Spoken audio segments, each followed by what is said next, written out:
Blog Talk Radio. Welcome to the show.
Good evening, folks. This is Jane Hoffman, and I'm reporting live from northern Minnesota. Antifa. Can globalism, inclusiveness be promoted with anger and hate speech? So we're covering 2 to 3 topics tonight. One is Antifa, what their motive and goal is, and how they hope to accomplish it. We're also going to touch upon the Charlotte KKK and the backstory on that. There's more to it than just that one demonstration. There's been power struggles in southern cities like New Orleans and other places regarding dismantling Confederate soldier heroes along the whole southern region. Now, it is a deep-set historical viewpoint. I, as a historian and political scientist, don't necessarily think that the Robert E. Lee statues and other ones should be removed. I think it's a piece of our history. And for those people who lost relatives in the Civil War, even if it's 3 to 4 generations back, may feel the same way. No, there's no way that I'm a white cracker, but I'll get to that subject next. I'm also going to give each host a chance tonight to express their worldview. And based on my situation last week, not preparing one of my co-hosts for the guest, nor him, he kind of launched into a big religious debate with the guest. I was going to do a pop quiz for history and world history. So I'm going to start out with 2 easy questions. And then I'm sure people have the capacity to cheat, but sometime during the show I'll ask somebody to answer the question. So the first one was, what is the former name of the country Miramar? And what is the new name of a country that used to be called British Honduras? So that's the geography quiz for the first half hour of the show. I'm not going to be telling you when I'm going to spring that on somebody, but I'll start with that. We have Ben and Jon on the line. I'll pull them both in. Good evening, both of you, Ben and Jon. How's it going? Pretty good. Hello. There's a bad connection tonight. Well, I'm using a land phone. Huh. I'm using a land phone. So kind of crackly. Okay, well, all I can say is I have to charge my cell phone. I can try calling in on my cell phone, but I'm going to have to get the power cord and move it to a different room. So you're going to have to bear with me about five minutes while I do that. No problem. Jon, can you hear me? Yeah, I can hear you pretty well. I don't notice a big difference. Now I'm wondering, Ben, are you hearing just distortion on it, or is it cutting in and out, or can you actually hear all of her sentences clearly? Yeah, it's just distortion. It's not cutting out. It's just distortion. It sounds like it's in a soup can. Ah. Okay. What about if I hold the phone like this? Can you hear me better? It didn't change Can you hear anything. me better? Okay, I'll call in on my cell phone in 5 minutes. Let's just start. I'm just going to do a brief intro, though. So Ben was talking about current events with me on the phone today, and I did look into the Antifa group quite steadily. It seems to me that they always show up at those environmental summits. And the G20 summit has been protested for many years. But they seem violent and aggressive, and I saw a video where they were taking down scaffolding that was, it was kind of attached to like those metal frame things that when they're working on buildings and they put them on sidewalks so people can walk through. So they pulled down the wooden scaffolding that was held up vertically on those metal frames, and they were starting a fire in the middle of Hamburg, and the cops were trying to drown it out with water, and they were also throwing rocks and stuff at the police. So they are quite aggressive. I also watched a YouTube video on how to become a member of Antifa, and it was really corny and stupid, and it involved saying they were in a grocery store, and they said, we're going to drink soy milk instead of whole milk. Whole milk is for white privileged supremacists and blah, blah, blah. So, Ben, why don't you talk a few minutes while I switch phones? So, Jon, I heard about your cultural encounter last week. Sorry I couldn't be there. Well, it was a meeting of East versus West, and I brought out Sharia law. It was interesting. Kind of my take on the deal. I heard Jane interviewing this gal. Her first name's Debbie, and I've got her last name, but I don't have it etched into my memory. And so they were talking about how they placing. She helps people that are immigrants kind of integrate into our society with different programs. And I thought actually that was kind of interesting. I asked some questions like, well, what happens if people who come here who commit crimes, or just general, like how do you deal with stuff like that? And she said it's no different than any other population base. You have 2 or 3% of people that are going to do wrong things, or people come here with the wrong motivation. They just want to use the system, but that's just normal. And I kind of rolled with that.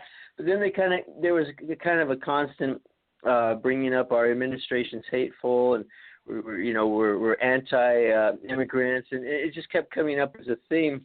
So I kind of jumped in with, well, show me a Islamic state with a majority Muslim population where you can go in and march and view, put your views forth as a woman, as gay, as Christian, and just see what happens with it. And that's where it kind of started getting heated, and basically I was kind of a hating person with all this. So it was I thought it was kind of exciting.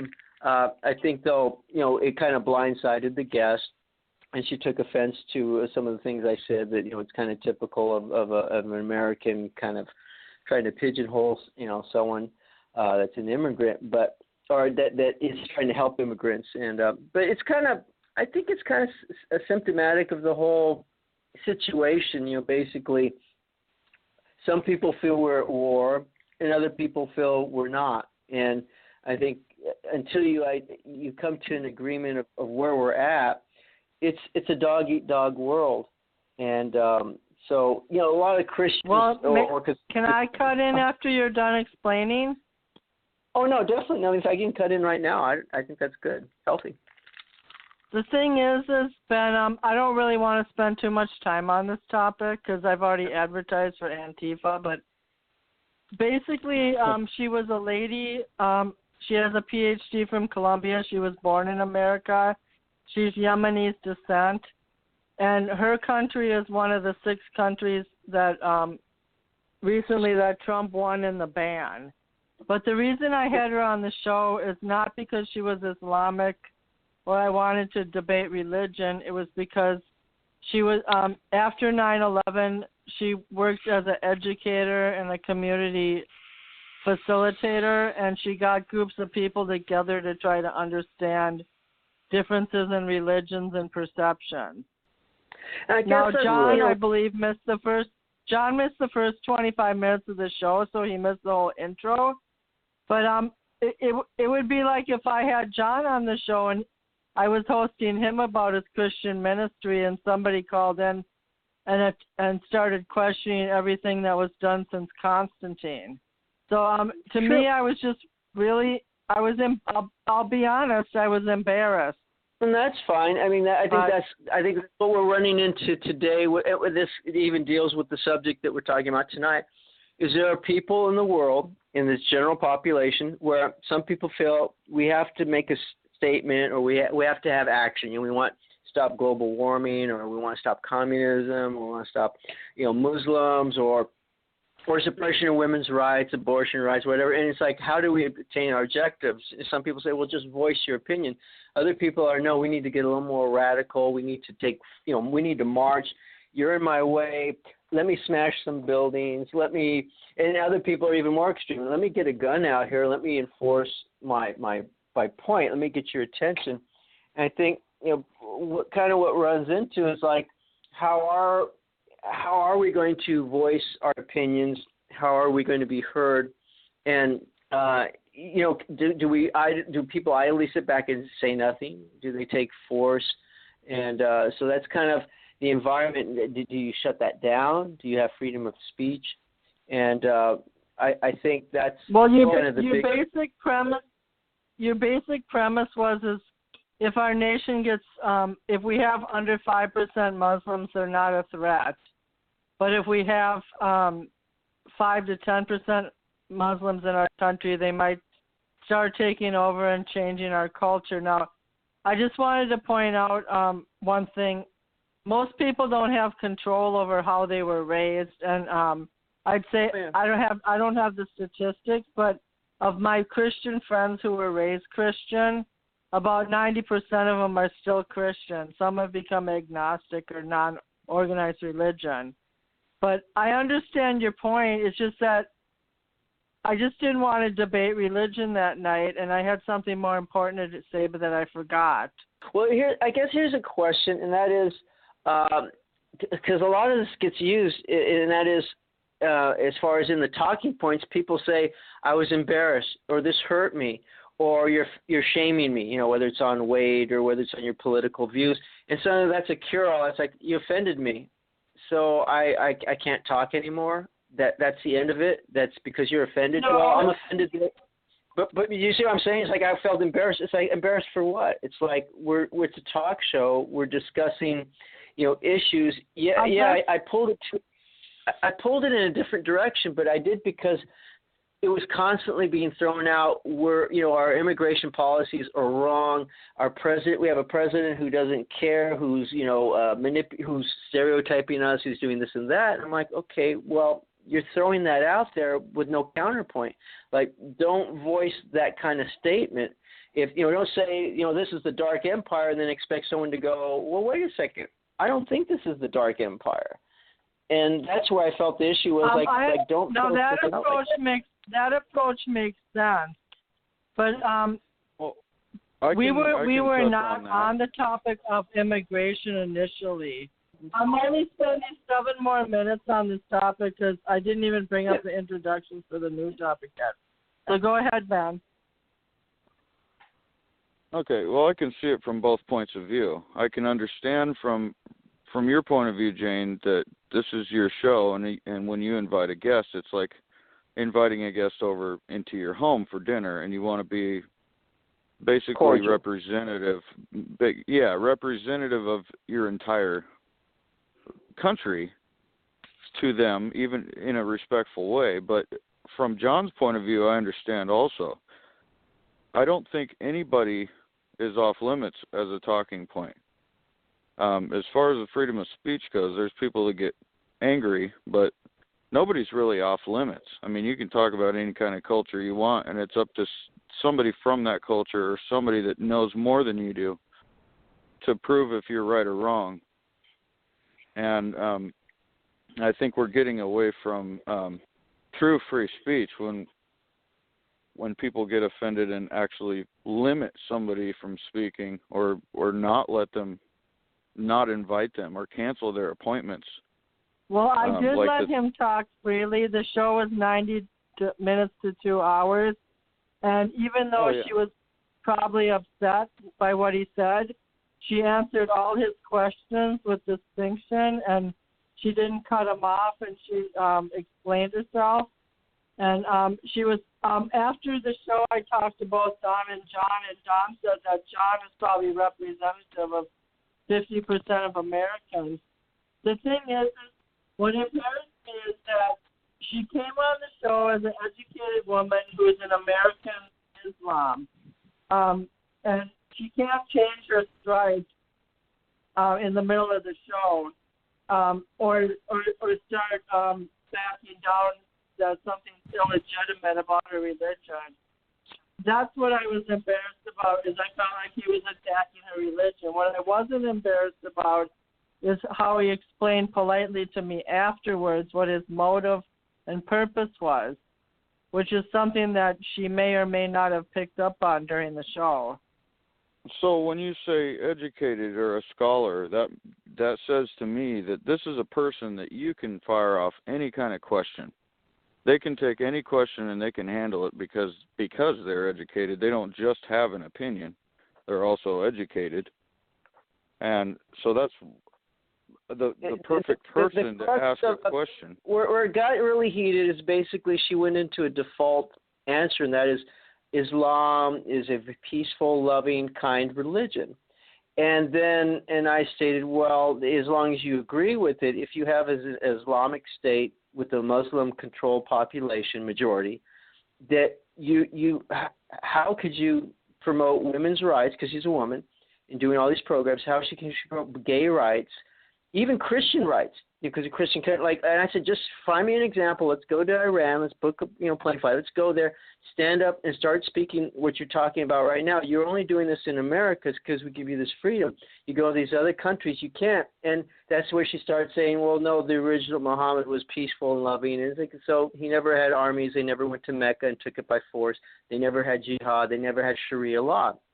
And that's where she started saying, well, this is all a misconception.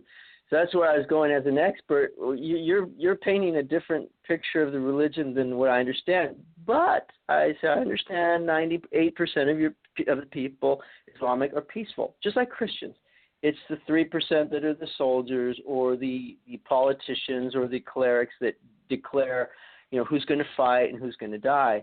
And I said the difference being is that you can come to our country and have freedom, but I can't go to these other countries and have freedom or voice my opinion. And that's where it got heated because it diverted, into a circus show about that rather than her programs and what she was doing. So I probably should have just hit the points for 5 minutes and just jumped off the bus. But I was in a mood, to me it's like, why take this? Why have people say this if it's a talk show to speak your mind?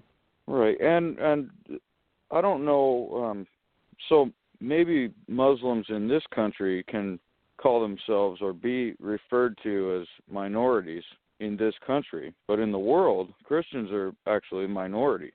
There's a lot more Muslims than there are Christians. Ben, that's wrong. There's 34% Christians and 23% Muslims of the world population. There's 2.4 billion Christians and 1.7 billion Muslims. Okay, but how many factions of Christianity are similar to each other, as opposed to Muslim being a majority faction? Well, that's the point I was going to bring up to John. When John and I were in the middle of our discussion 2 days after the show, I said about 50 years ago the Catholics and the Lutherans didn't like each other, and Garrison Keillor made a profit off of it in his book Lake Woebegone Days. I mean, my sister Joan thinks Catholicism's a cult. A lot of people hate Mormonism. The Baptists think anything that's not directly from the gospel is a deviation of God's word. You're right. There are a lot of different sects, S-E-C-T-S, of Christianity. Well, that's interesting. I talked to my brother earlier today, and one thing he mentioned, he said, is like the reason we left England, speaking of Americans, is to get away from having government-imposed religion. Like you have to be Church of England, and you have to. And I said, I don't want a religious-controlled government, because they're going to go, is it Catholic or is it Protestant? And here's what you're going to have to wear. You're going to have to, if you work on Sunday, we're going to arrest you. And if you commit adultery, we're going to put you in public in the center courtyard, and you'll be in stocks, and people are going to, whip you in public.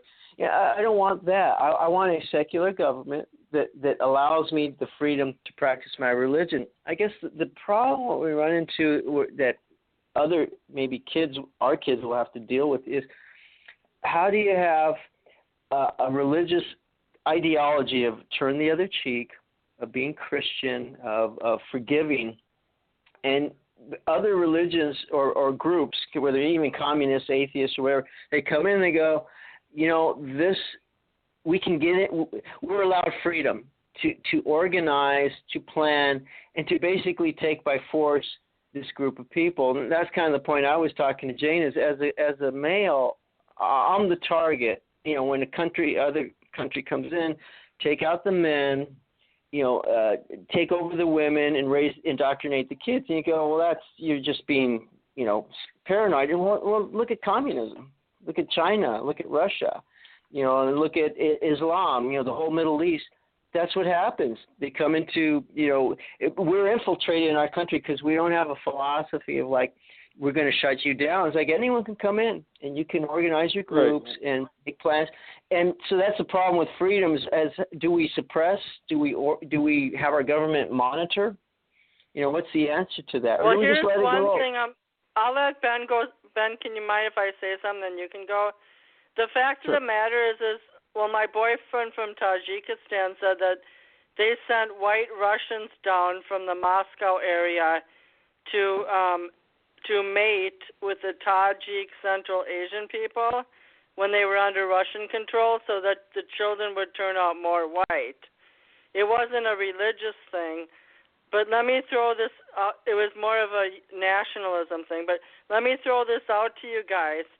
When I was at grad school in 2006 and I saw a sign for rent in Reseda, it was a nice big 4 or 5 bedroom house, and I went and applied, and I met the family, and I noticed they were Islamic by the way they dressed, but I never even took into consideration that I would or would not live there because they were Islamic. When people go to public schools or they decide to take a music class or art, how many people are basing their decisions based on bias, race, religion, or culture? I don't know. What do you guys think? Well, I wanted to touch on what Jon said. What he's explaining about our country is the difference between a pure democracy and a democratic republic based on inalienable rights. We don't want a pure democracy because then what's right and what's wrong doesn't matter to you. It's what the community decides for you. So that's not what our country was. And that's why we can't have a one Church of America. That's why the Church of England didn't work out for America. Right, and it was the Anabaptists and the more offshoot religions that came here, the Pilgrims. I can't remember what the name of their religion was. It was Christianity, but it was a different sect.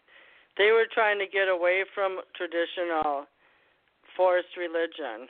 Right, because of inalienable rights, because of an individual's right to choose how to live his own life without being dictated. So the issue comes into play, what state are we in? I'll give you an example. When we're in war, things are different, right? It's like someone's a spy. Well, you got rights, but we're not taking any chances. We're going to lock you up. And some things were done wrong. It's like, okay, here's some Japanese people. Let's all just put them in these camps and keep an eye on them. We're not too sure.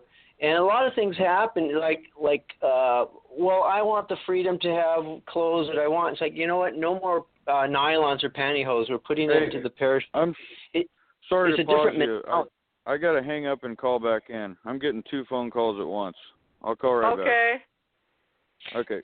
So that's kind of, I guess the question is are we in war? Are we in, there's this whole deal where you read in the news there's a terrorist attack here, or things are getting shut down, people are attacking cops.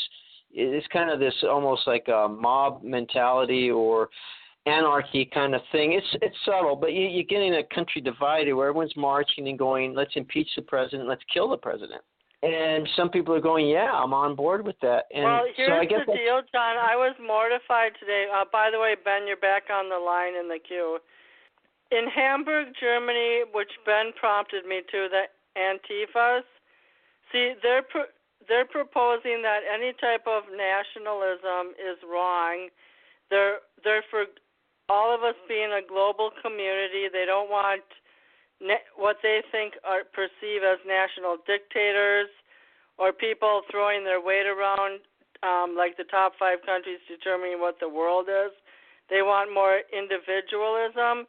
But they were going after these German cops like there was no tomorrow. But there were also circumstances where they were just sitting on the ground blocking traffic, and the German cops were pulling them off the line of traffic. The point is that these people are doctrinally radical. Like, they don't care if half of them probably don't even have mainstream jobs. They don't care if they get arrested or thrown in jail 90 days. They wear black masks. They're prepared to fight, and they want to fight.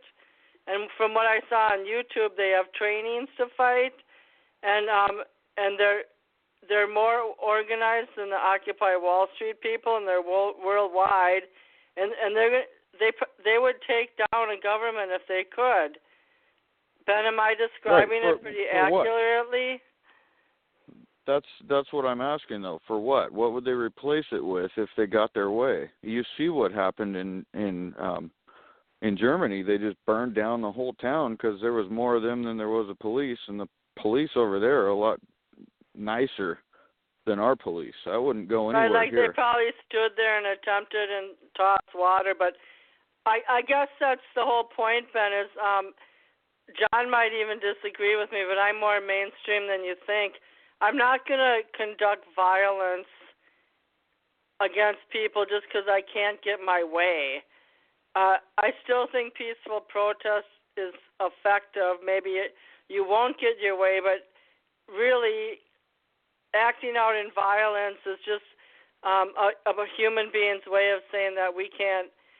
I guess my bigger question, and tying into what we were talking about earlier, is that with the trend of the clash of civilizations and all these things erupting, like the Black Lives Matter and 1,000 people showing up in Charlottesville, Virginia, against the 50 KKK who demonstrated against getting a Robert E. Lee statue removed.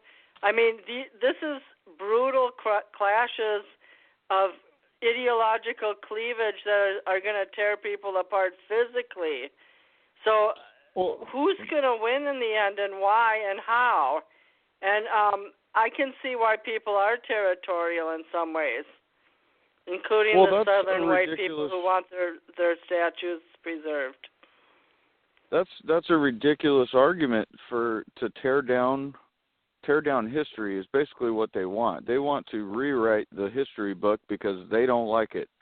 And to have an established town with an established history that has its importance in the world to be rewritten by a bunch of punk kids, basically, I can understand anybody. It's actually the mayor of Charlottesville.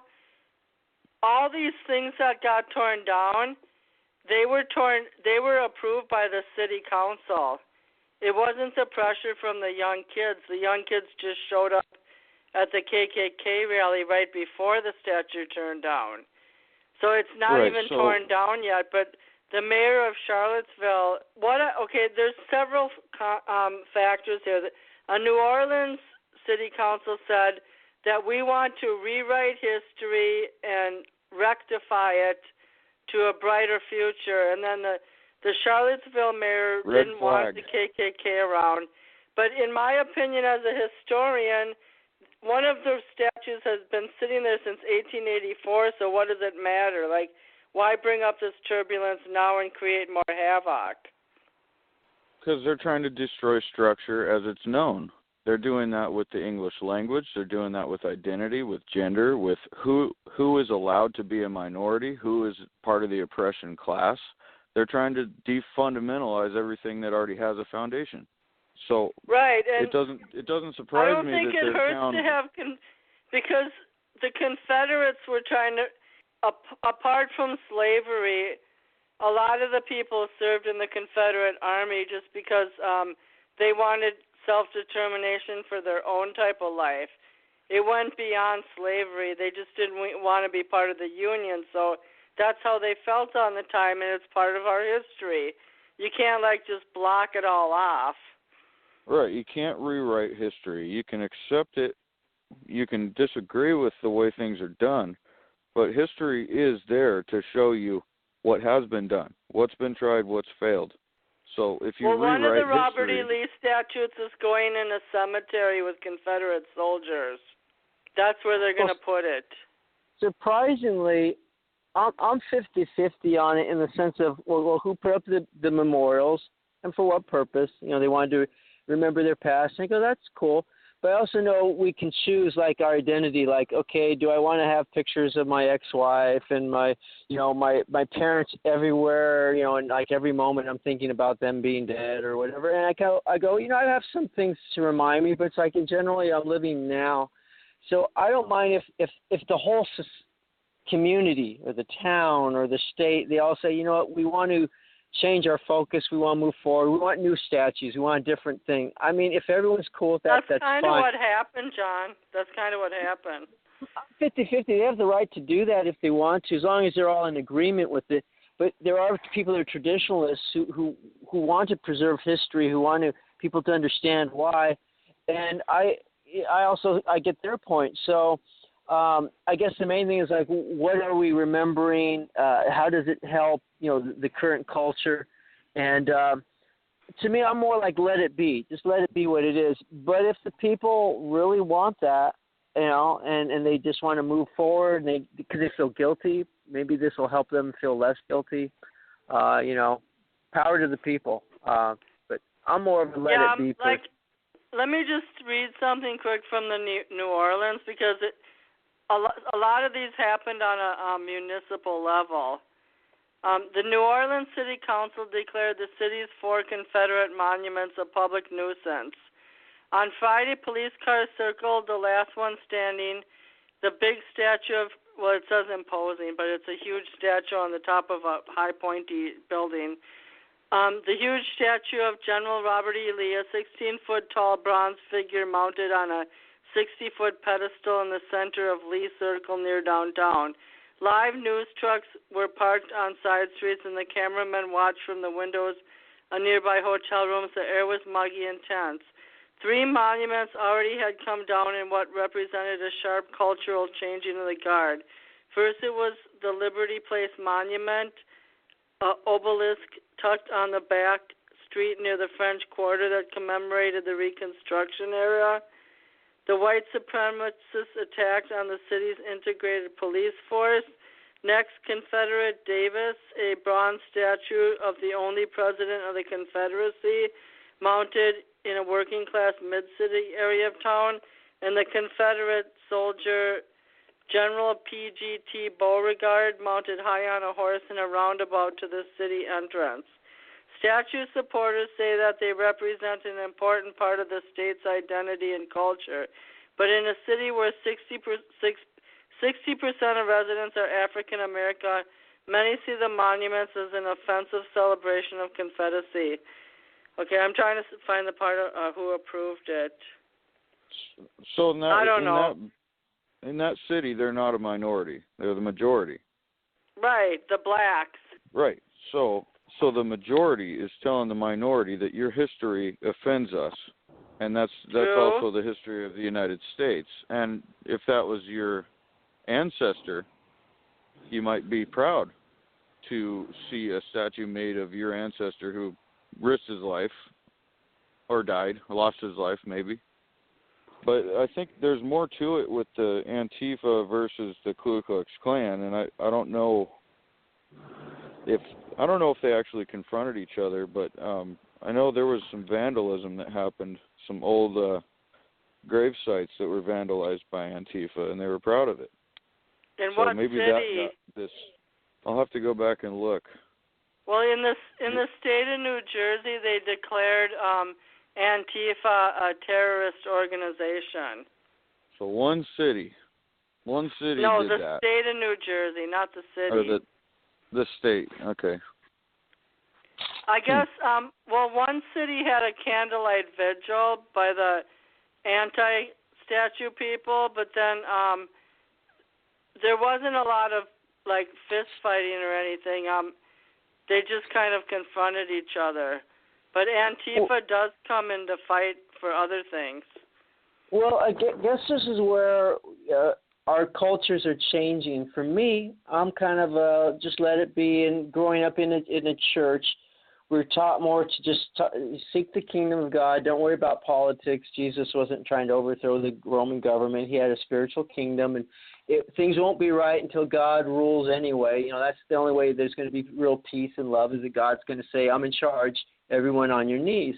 So, that's fundamentally, that's the hidden agenda underneath all this stuff for me. It's just like, don't even worry about it, just share Jesus in love. But now you have a culture where people are standing up and they're marching, they're being very vocal, whether it's women's groups, whether it's immigrants, whether it's ecology people, or like the groups we're talking about tonight, where people are being very vocal, they're being very physical, they're going out in the streets, organized, and they're saying if we don't get our way, if we're not listened to, we're going to use some force. We're going to block. I've seen this like on YouTube. Like they're blocking intersections. A person's honking like, please move. In 5 minutes, this gal is just standing right in front of the car.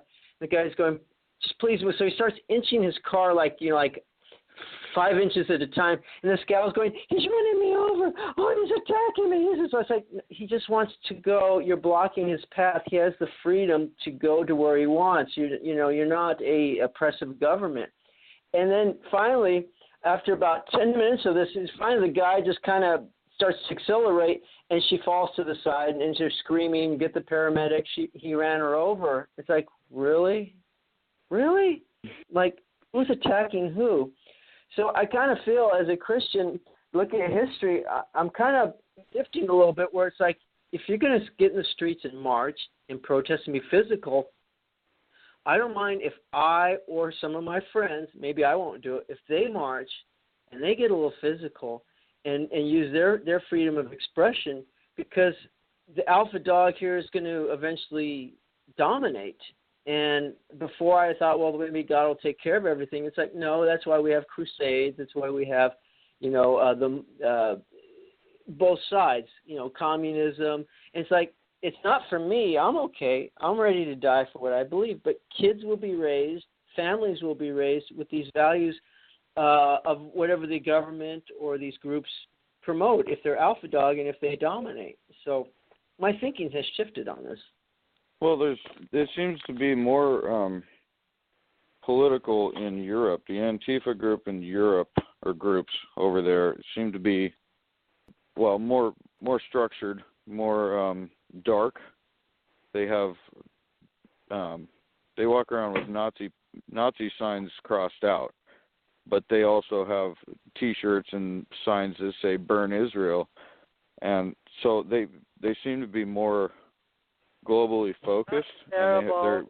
But here in I guess at Berkeley, if they're that radical, they're not going to accomplish much. Well, they are accomplishing what they want. They want to put fear into anybody that disagrees with them, and they're doing a good job.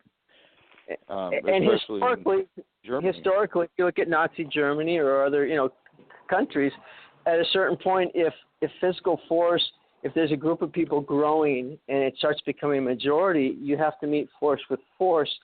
I have this feeling, okay, yeah, God's under control. Yes, things are going to work itself out. But that's because I'm a Christian. Well, why am I a Christian? Well, because other people fought and stood up for these rights. And if they didn't, I would be oppressed. Maybe I'd be, a communist family. Maybe I'd be an atheist family, or I'd be Islamic, and I wouldn't have this faith that I do have, that I chose freely of my free will. So there's a certain point in me that goes, I like the spirit of America. We just celebrate it. It's like, you know what? Give me liberty or give me death. And maybe I will go get a gun, and maybe I will defend my rights if people are going to get physical about this stuff. Well, it seems a little bit more chaotic in America, is what I was saying. The college group of Antifa just seems to be, maybe they're indoctrinated by some of the older professors that know what they believe, but a lot of it is just kids that want to destroy. And it seems like they can't have it both ways. If they want to be the large mass black bloc oppressive group to push their message, they can't look at somebody who's not afraid and see no fear on that person's face and then immediately call them a bigot and a racist and a Nazi. So it's like they expect you to be afraid of their numbers, but as soon as they see people who are just standing up to them with no fear, they immediately go. I did watch a YouTube video of this lady, a white woman, middle-aged in Washington, D.C., who confronted the Antifa group, and she was fearless, but a lot of what she said didn't make sense. But he confronted her right back, and they got into a shouting match. But then this independent reporter pulled her off to the side and asked her why she felt that way. Now, in that case, I'm sure some people don't want to approach people, but in that case, it was a personal video that was uploaded. Can I mention something to you guys?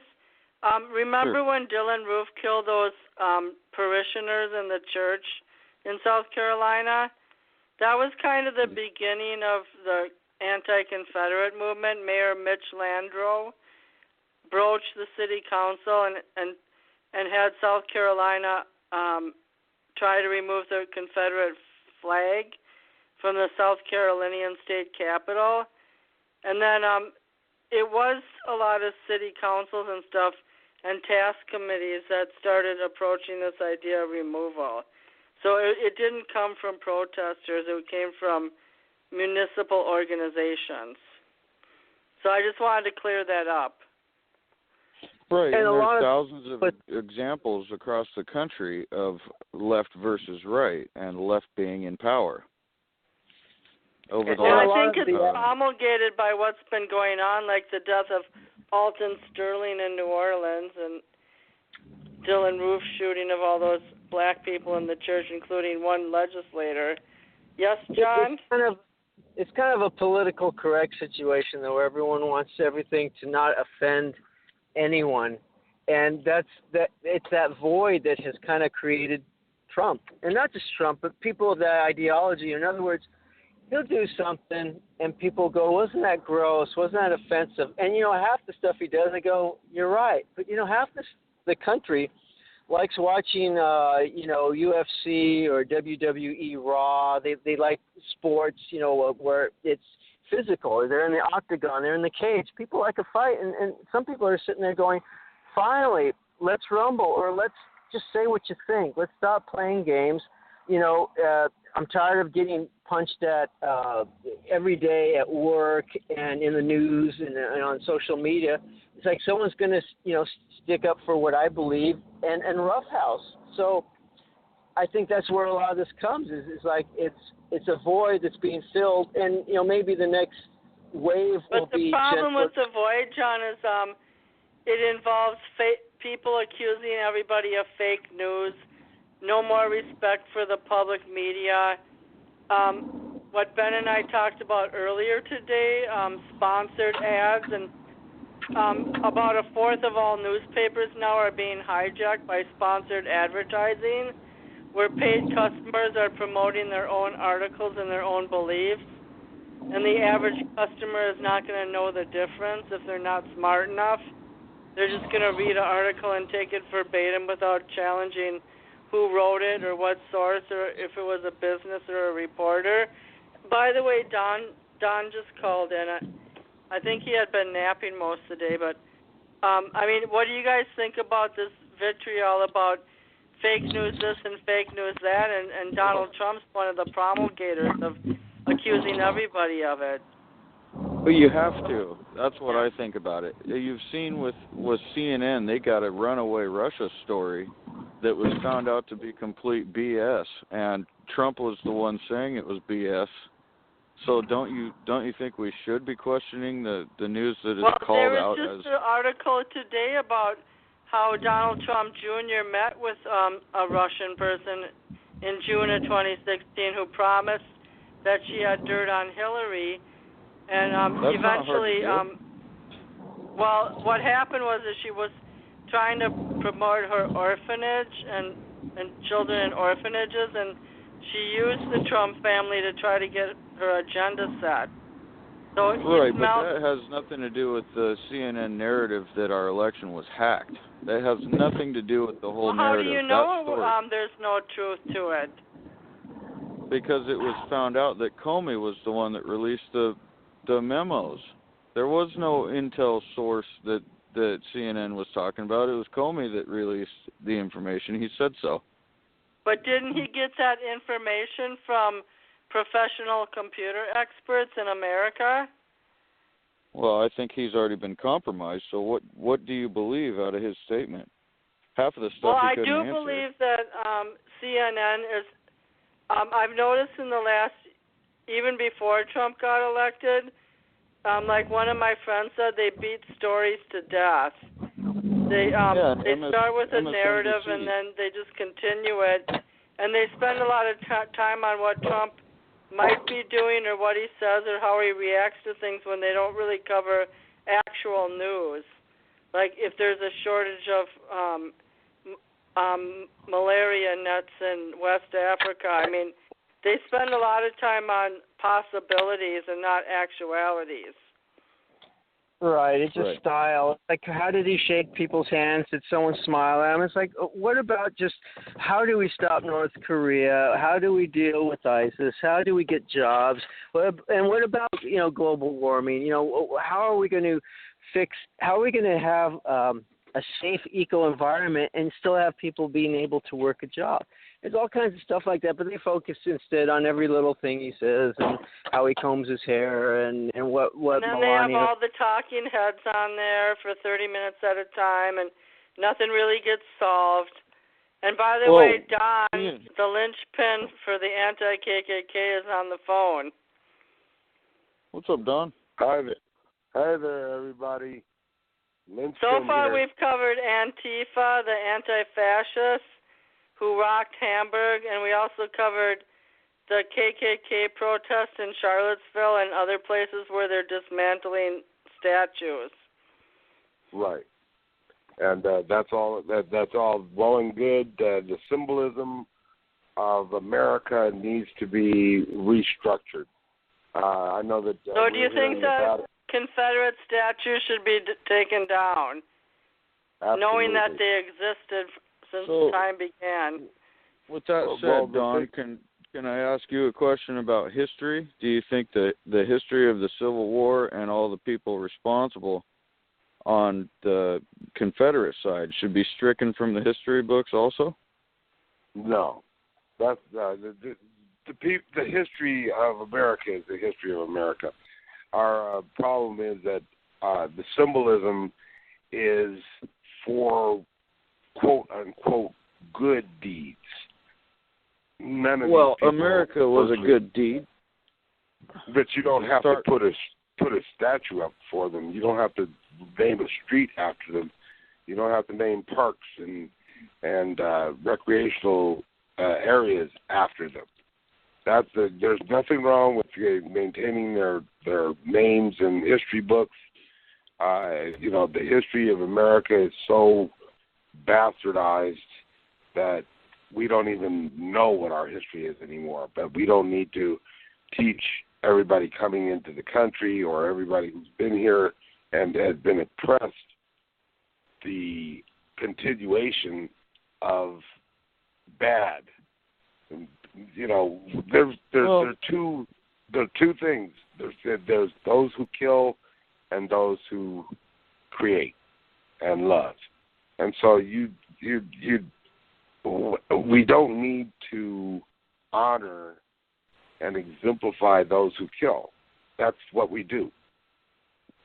Okay, well, there's another symbolism that honors a negative thing also. You see it all over. A lot of churches have a cross. A lot of people wear a cross. And that wasn't the best part of Jesus' life, but that's what's symbolized on top of the church or around somebody's neck. But it's a big part of... That's because resurrection, it's the thing after the cross that is the big thing. There are only two things in the Bible or in religious teachings, which religion shouldn't even be a word, more or less, but in spiritual teachings, Christianity, that the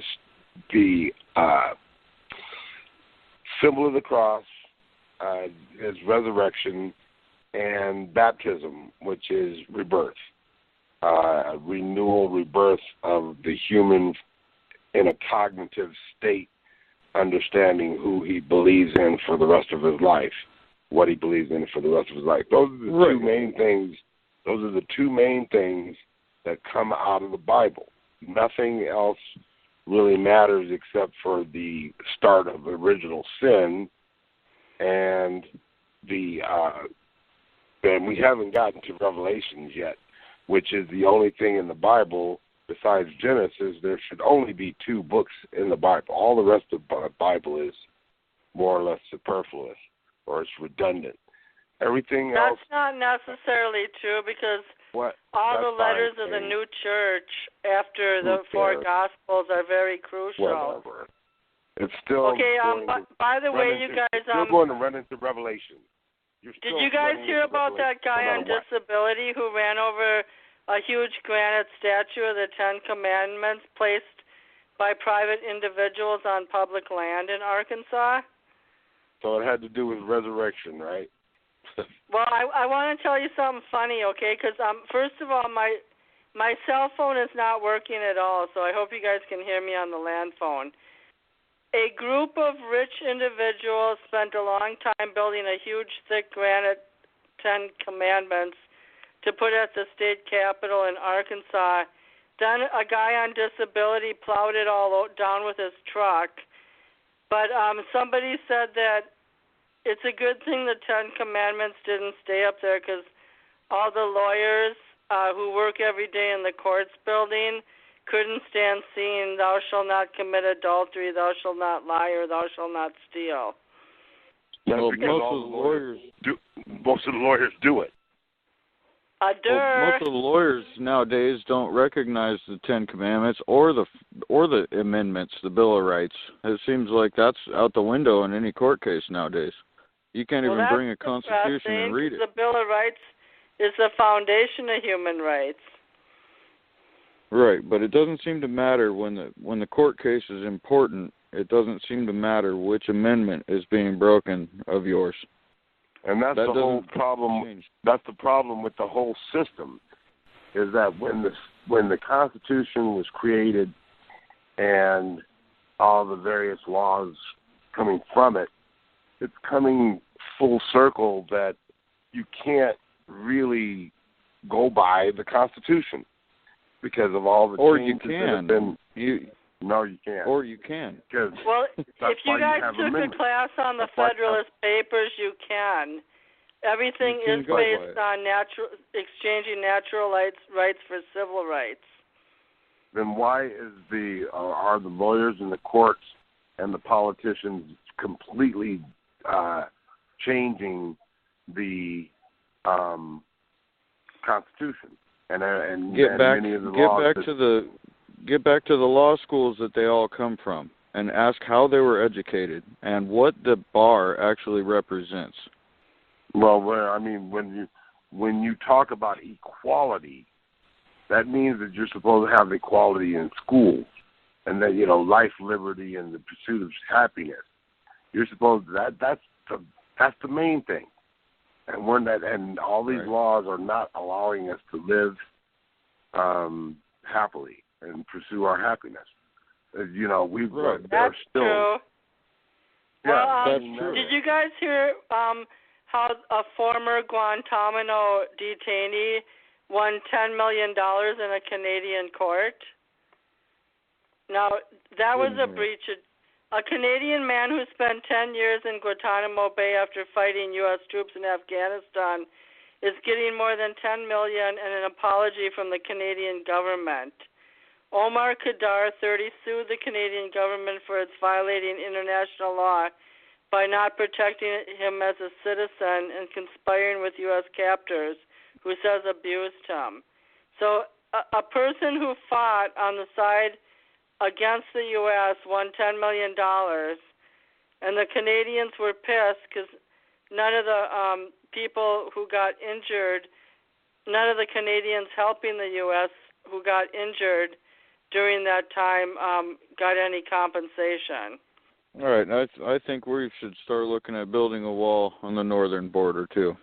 Thank you. That's what I've been saying all along. The most immigrants, especially when you're talking about ISIS, are coming through the Canadian border. They're not coming through the Mexican border. The Mexican immigration numbers are falling. They're getting negative. More Mexicans are. Jon and Ben need a special password to come to my house, just an hour south of Canada. Then that's because you're so close to Canada. But look at the border. It's because they have to pass my geography test. I can't pass that. Albert called in. He's been on hold 3 minutes. He doesn't know what the geography test I'm going to ask you guys the first trivia question. What was the former name of the country of Miramar? Miramar or Myanmar? Miramar is how they pronounce it. There is an N in it, though. So you have 5 seconds to answer. What was the question? What was the former name of the country called Miramar? No clue. Burma. Okay, I've heard of Burma. I haven't heard of Miramar. British Honduras is situated in Central America. What is it called now? Honduras? Nope. British John Honduras. or Don, try British it out. Honduras. And Albert, you're on the line. What is British Honduras? What is it called now? Oh, Belize. Panama. Ben got it right, Belize. Belize. Ben, did you look it up on the internet? No, Yeah. I have a friend from Belize, and he was very proper. He called everybody Miss, and he had almost an English accent, so it just kind of clicked that would be. I never and knew also, that their name by the way, they sent a bunch of Irish prisoners to Belize, and when you ask them like what time it is, they'll say 2:30. 2:30. They'll say it in an Irish accent. So your friend probably has a little bit of an Irish twang with his British accent. Oh, he was black. He looked Jamaican. It doesn't almost, matter if they're black; they still have an Irish accent. My black friend from Belize has an Irish accent. Too dirty? 2:30, not too dirty, Don. No, he didn't have Okay. he had a very, very proper accent. It was almost almost British, but he also was fluent in Spanish, so it was kind of a unique accent. Okay, I have one last trivia question for John. Who was the first American high-ranking official to visit Burma/Myanmar in 50 years? John Yoder. Obama? He's not Close. Obama. Oh yeah, I'm helping my poor 99-cent employees get me out of the door because I'm making them work overtime. But I'll answer in 5 minutes. Okay, the answer is Hillary Clinton. But she went as Obama's rep. What did she want from him? I don't remember, and I don't got the internet up in front of me right this second. She wanted They to probably make... had gold. No, she wanted to just be friendly and do her job as Secretary of State. Okay, let's say hi to Albert. Hi, Albert. Yo. We're talking about Hi, Antifa, an anti-fascist group that dominated Hamburg, Germany this week during the G20. We're talking about the anti-Confederate movement to remove all statues in the South. What would you like to say? No, nothing. I don't know, in German, like over there in Europe, there's always been a lot of protests over there lately. But every time it's flip the news, something, who knows? But that's pretty much it. I'm just chilling. My mom was using my phone a while ago, so I didn't have access to my phone, so that's why I called late. Okay, it's all right. Revamp the blog. So can you guys hold the show for about 3 minutes? I have to revamp the show description. All right, go Sure. ahead. Ben. Yeah. Ben or John, why does Trump say, and this might be better for John, why is it make America great again? I don't understand why America isn't great, isn't considered great. The people who built it, quote unquote, built it. That's a simple answer for me. Great. What is it? Why is it make America great again? I don't understand it. I think it has more to do with putting Americans in America first and representing our nation instead of globalism. I think there's been a globalist influx in our everything, in as far as immigration and opinion and policy and legislation. It's all been globalist. Isn't that where Rockefellers and all the Lehman Brothers? Five-Hour Mission and everybody, isn't that where they were going global? Yeah, Well, yeah, but that doesn't. And that includes all the Masons and all of our presidents. The New World Order. Almost every president has said that lately. Well, Yeah, Bush how Senior said it. idiotic- Bush Senior was the one that said that. Our leaders are idiots, and they're just following behind some tenets of some corporation or somebody with power and money, and they're not doing anything for the rest of the country or even the rest of the world, and that means that they need to be expunged. They need to be taken out of office, and we need to change the direction and possibly the color of quote unquote not leadership. Not the color. Because the what I think, bottom line is that if we need to make America great again, that means that it's a failure. That means that those people who are in leadership are failures. I don't want to follow a failure. I don't follow a failure. So I get in more trouble than anybody else because I tell them they're failures. It necessitates a change in some kind of color because the color who's leading is a failure. Well, what I kind of liked about there's one thing that Trump said that I actually really liked back in the campaign, and I was not a Trump fan until the last minute, and I still wasn't a fan, but I said, well, I'm not going with a sure thing with Hillary Clinton. I might gamble with Trump. But what he said to Hillary Clinton is she, in her entire career, hasn't produced value. So he understands producing. Right, but I thought she was going to be president because CNN was focused.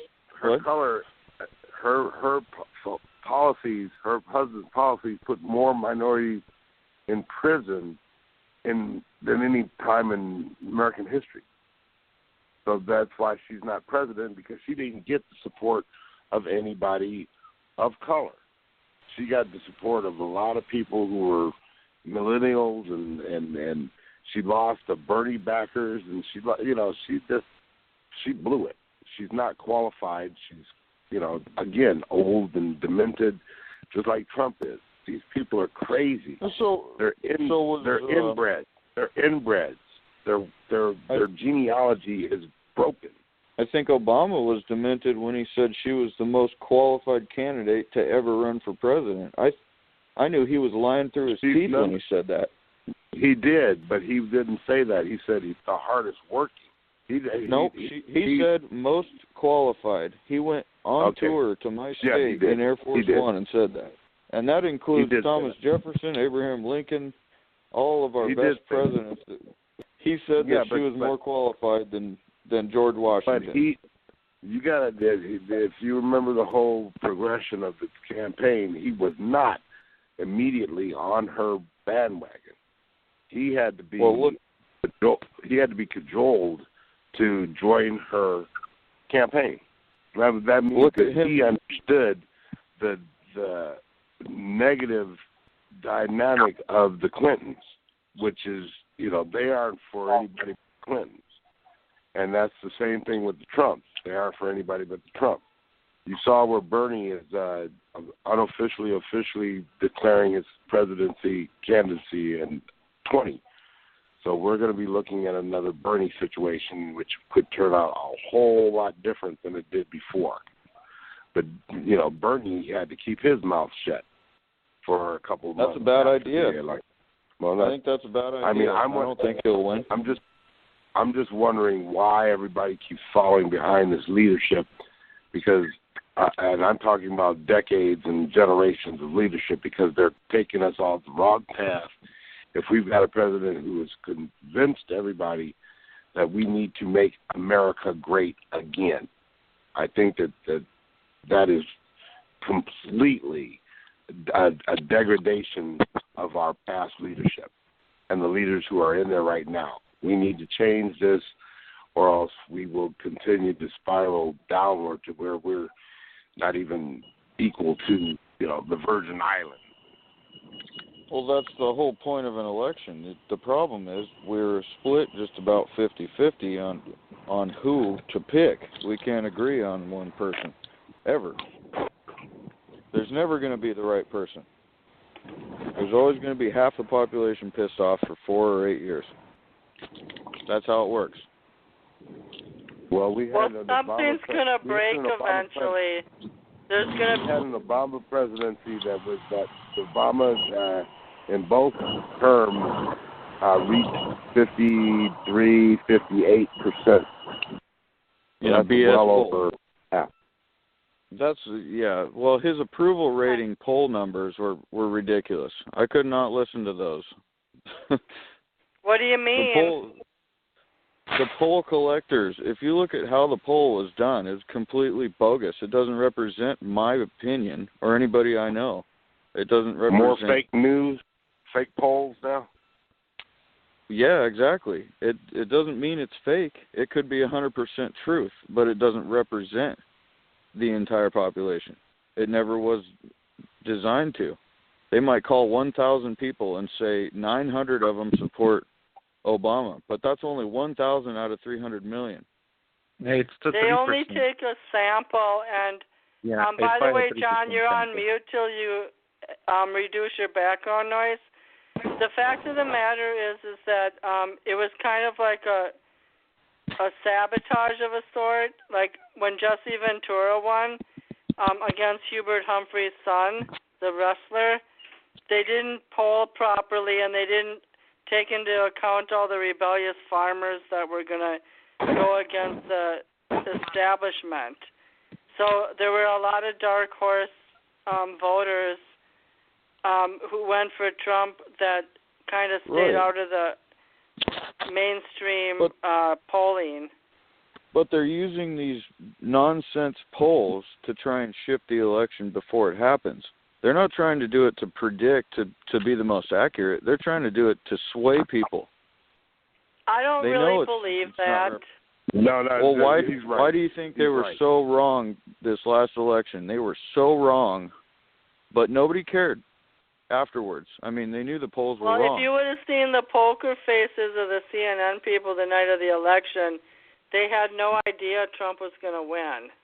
Right, but they were the ones representing all these polls that were done, and they know if they look at the poll, the actual research that was done, the number of people, how it was conducted, they would know it's meaningless, completely meaningless.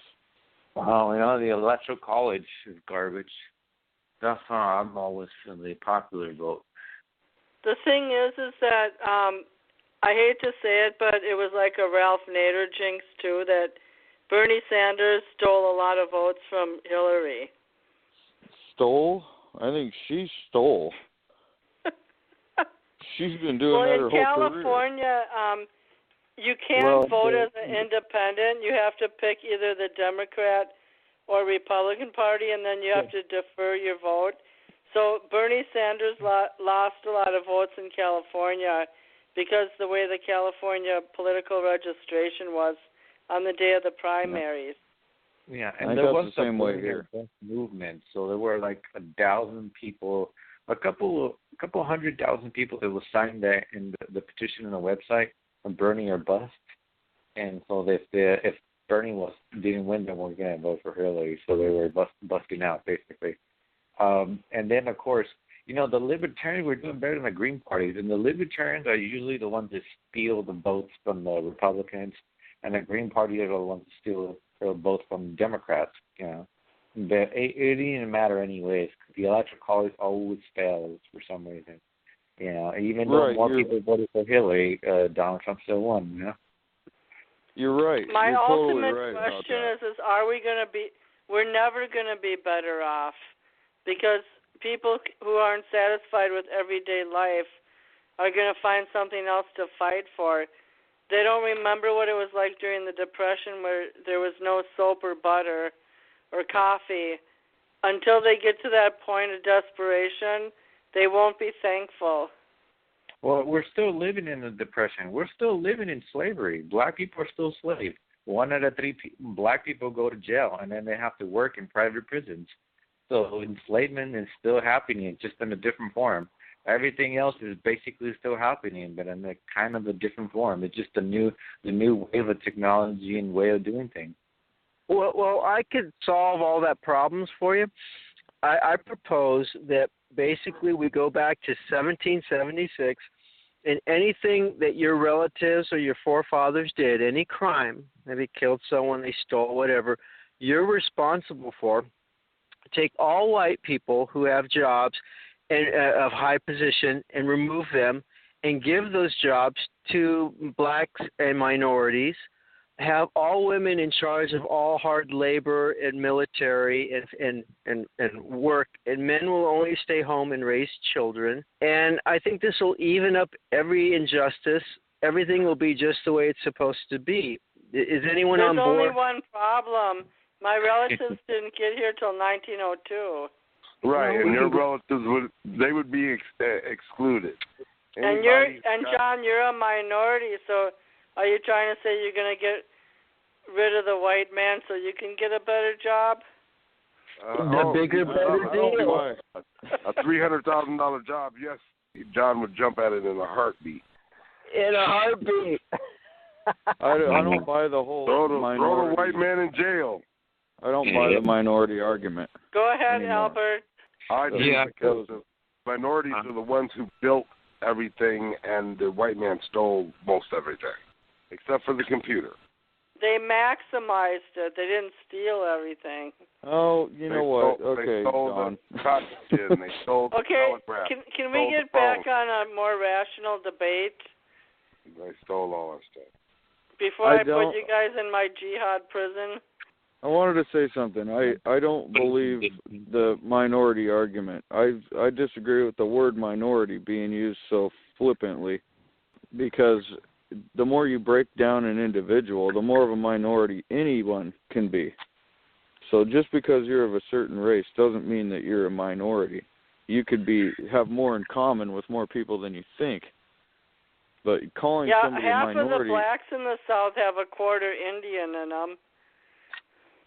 Right, and not every white person comes from the same continent. So we need to get away from the laziness of the census, because that's driving a lot of the lazy talk that we do, and put broad strokes on people without looking at their identity. Well, that's funny you mentioned that, Ben, because when I was watching the KKK rally, there were some ordinary-looking white people there on the stage talking, and they said, we just happen to identify with our Northern European roots. And they were correlating that to their Confederate pride, which you're right. I guess there's a lot of South Africans who are white, but they came from Europe. So I don't really like pigeonholing people by race either, and defining them as good or bad. I have friends from China. They've been Californians most of their life. Some of them were born there, some weren't. They don't really bitch about race. They just go to college, get a good job, and keep on going.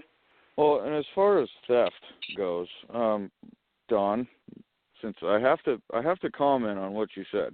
As far as theft versus contribution, there's been a lot of systems designed. And as far as systems, who's the best group of people at creating systems? The ones who have been doing it the longest.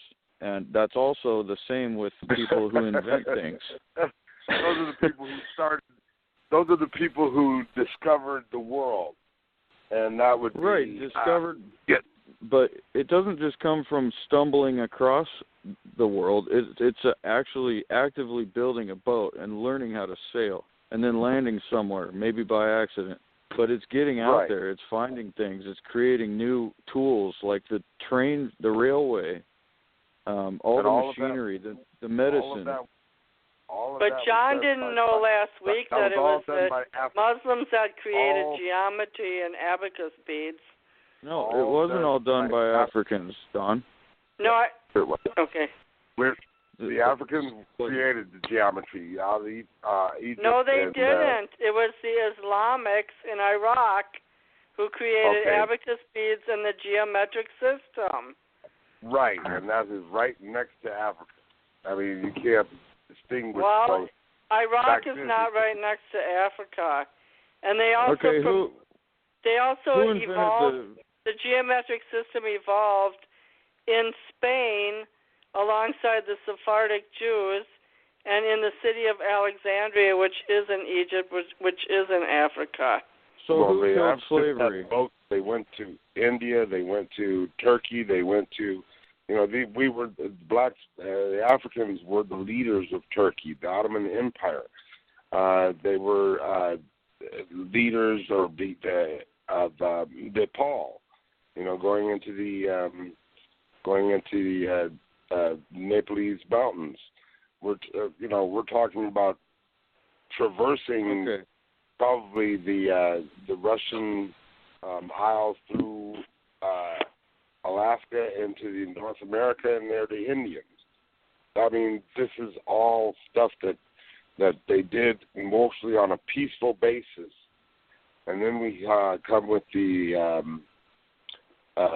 before the Romans, the Teutons, and the Romans, and they get into it, and next thing you know, we've got a worldwide whiteout, and that is, it'll be turning. That's the whole thing about ISIS situation, is that they're looking at ISIS is made up of everybody of every color, but they know who, in general, the leaders of the world are and have been forever, and so we're just trying to get back to a natural state, and that's real simple.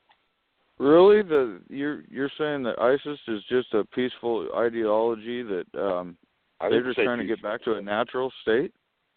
I didn't say anything about peaceful. I'm talking hey guys, about, I made a mistake.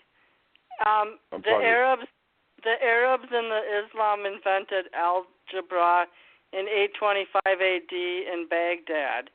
Geometry was invented by the Greek. Well, no military, personnel is peaceful. I mean, if ISIS didn't have to fight a war, they would be killing all those people. But they're literally fighting like anybody they would be fighting. They kill. Not people. necessarily. Yeah. They kill people in times of peace over there regularly, right, in public, right, in the street. They love seeing blood. That's because women are subservient, and men who aren't in agreement with the Islamic law, they're beheaded. Well, that's not what I was hearing last week. I was hearing that Islam is very peaceful, loving. How about this? Name anything good about the Sharia law, about ISIS, you know what I mean? Name anything good, because all you guys hear is from the mainstream media, but can you name anything positive of them? No, but I'm just saying that most of the stuff that you guys are saying are the stuff that's repeatedly said in the mainstream media. So why don't you try to anybody here? Why don't you try to give me something good about the Sharia law or about ISIS? Give me anything good about it. I want to hear anything good. First of all, I just want to tell you I watched 4 non-mainstream media videos about Antifa that was not on any mainstream. It was on different sources of YouTube, but not YouTube in itself. I just gave you an example of something not in the mainstream media, and I have to clarify that geometry goes back to 3000 BC in ancient Egypt. When I'm saying the Egyptians used an early... Okay, let me give you a modern example. One thing I admire about ISIS is that they're true to their religion, and they want no infidels, and they'll kill anybody that they think doesn't agree with them, in the sense that Christians won't go out and sacrifice themselves nowadays unless they have to. All right. Well, that one last part wasn't the good part, but no, what I said is that most of what you guys are saying is the stuff that's repeated over and over again to the mainstream media. But it's just kind of weird. How can you just jump on the show and say that? You don't know what our educational background is. No. Let me repeat what I just said. The bottom line is everybody Let me repeat what I just said. What I said. Okay, I was just reading out of I was reading out of the 18th century writer Thomas Hobbes from a book everybody never should be intersected following the internet unless somebody just put a copy in there. You're misunderstanding me. Everybody should be following Islam if they believe in good Christian living. They should be following. Let me repeat myself they should again. be following. Okay, John, let Albert say it, and then go ahead, Don. Hold on. Okay, you're misunderstanding me. Let me just repeat myself again. What I said, I'm going to repeat it again. What I said is what you guys are saying is stuff that's repeated in the mainstream media over and over again. I'm not saying that you guys, like all you guys watch mainstream media all the time or most of the time. I've never said that. I just said what you guys are saying is what's being repeated in the mainstream media over and over again, you know? I don't think the mainstream media talks about cultural cleavage. They might address it on a level, but they don't talk about Samuel Huntington theorists. No, of course they don't. Or what Antifa. No, they don't. They don't at all. They do not get into the specifics. Right, then how come you don't, since you don't follow mainstream media, how come you don't know what the name of the former country of Burma was? Oh, God. Now, how much? Anyway, they don't get into the Okay, I'm just going to shut up for a minute and let Don talk. Christianity is the same thing as an offshoot of Islam. So, in a lot of ways. No, we're people of the book. I'm not talking Islam stole from the Jews. Christianity is the newest of all three religions. Right, and the parts of each religion lives in every religion. Oh, wait, I said that wrong. It was Judaism, Christianity, and Muhammad wasn't even born till the 6th century when Christianity was established, and he stole all the things from the Old Testament and rewrote it to his own benefit. Right, and so every religion has parts of each religion. My point is that everybody, I'm a Christian. Everybody, we're all Christians on the show. If we're not atheists like Albert might be. But the bottom line is that we're talking about they should be looking at the tenets of Islam. Everybody who thinks of themselves as a kind, good person because they don't drink, they don't smoke, they don't commit adultery, they don't have these are things that are hands being chopped off, fingers. They technically don't fornicate. They don't fornicate. They don't do anything, eat anything that's impure. These people are the embodiment of what everybody is looking at as quote unquote a good life. So that's why everybody's a hypocrite who's talking about getting rid of Islam and even the Muslim faith, except for jihad, where death is rewarded. So we're talking about the fact that everybody should be looking at Muslim as Islam to take the tenets, the good things away from it, and then separate the jihadists who are here to kill. You're right about most of that, except for the key point. What Christianity is Christ dying on a cross for your sins. So you could have the most utopian society. You could be the most coolest, wonderful group of people, die and theoretically go to hell because you're in sin and we're all unrighteous. There's no one righteous, not even one. Isaiah 53. So kind of what I'm saying is, hold on a second. It doesn't matter. Yeah, you could have, you could raise your kids in Islam and they'll die and go to hell. Now that's what a Christian believes based on what Christ has said in the Bible. So. Right. Well, all these people are drinking and smoking and fornicating and adultering, and that's still, and in Christianity, that is still okay as long as in some. You ask for forgiveness. Ask for forgiveness. Yeah. That's not right. But the second point is part of Christianity is also repentance, which is turning from your wicked ways. Christ tells people, go and sin no more, right? Lest a worse thing happens. But then baptism is but the old man. Then they're hypocrites because they don't do anything. They go ahead and sin again. Baptism is the symbolic. The old man is buried. and comes up a new clean person. So there's a contradiction when a person says they're a Christian, but they still live their old lifestyle. That's not a Christian. That's just a Christian in words, not in action.